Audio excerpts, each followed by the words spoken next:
কুষ্টিয়া তো আমার একটা স্লোগান আছে, ঢাকা বাংলাদেশের রাজধানী, কুষ্টিয়া বাংলাদেশের সাংস্কৃতিক রাজধানী, বাউল সম্রাট লালনের সমাধিভূমি, কুষ্টিয়া আমার জন্মভূমি।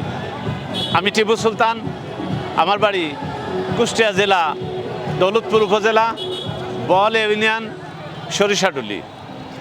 আমি 17 সালে বই তৈরি করেছি রেলপথে বাংলাদেশ। এই বইটা 1,23,000 বিক্রয় হয়েছে, করোনার আগে শেষ।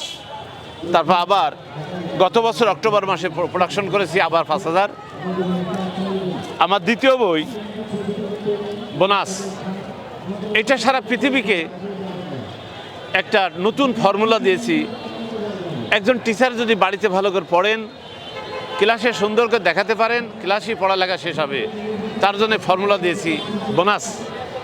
এর সাথে তৈরি করেছি বোনাস 2, একই রকম। এইসি হি মানে সে, এইসি হি মানে সে, এইসি আর হার মানে তাহার, এইসি আরও হিরো বীর নায়ক মহাপুরুষ, এইসি আরও এন হিরোইন বক, হিরোইন এনের আগে আই দি হিরোইন মাদক। এই মাদক হিরোইনের শেষে এই দিলে হিরোইন নায়িকা বীরাঙ্গনা। বলেছি না, একজন টিচার যদি ভালো করে দেখাতে পারে, ক্লাসে পড়ালেখা শেষ হবে। আমরা বাংলা দেশি, বাংলা আমাদের মাতৃভাষা। এই বাংলা লিখতে গেলেও ভুল, বলতে গেলেও ভুল।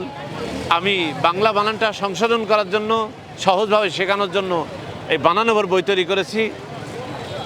এ বাদে আমার বোনাস গ্রামার আছে, বোনাস স্পোকেন আছে। আর এবার তৈরি করলাম নামাজের বাংলা। আমরা প্রতিনিয়ত নামাজ পড়ি, জন্ম থেকে মৃত্যু পর্যন্ত যতবার সুযোগ পাই, হয়তো বা 100 বছর পার হয়েছে অনেকের বয়স, আমরা 2 রাকাত নামাজের জন্য বলি সুবহানা রাব্বিয়াল আলা, মিনিমাম 12 বার বলি, কিন্তু অর্থ জানি না। আমরা নামাজের মধ্যে যা বলবো 18টা সূরা সহ এখানে 100% অনুবাদ আছে। যারা নামাজ পড়বেন তারা আমার এই বইটা পড়বেন। আপনি নামাজে যা বলছেন তার সব অনুবাদ আছে। আরেকবার এই 25-এর বই মেলায় আরেকটা বই তৈরি করেছি। এটা যেমন বোনাস তৈরি করেছি, আর ওইটা বোনাস গিফট, ওইটা এখন আমার কাছে নাই, কুষ্টিয়া শহরে আছে। ওই গিফটটা ছবির মাধ্যমে তৈরি করেছি, যে ছবির মাধ্যমে যদি শেখানো যায় তাহলে আরও সহজভাবে শিখবে।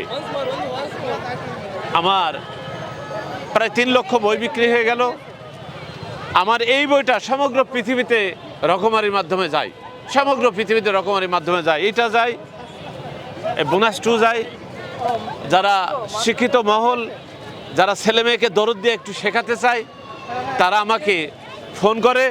ফোন করলে আমার পুরা সেটই তারা নিয়ে নেয়, বলে যে আপনার যা আছে সব দেন। বই লেখার অনুপ্রেরণা পেলেন কিভাবে? কেন আপনি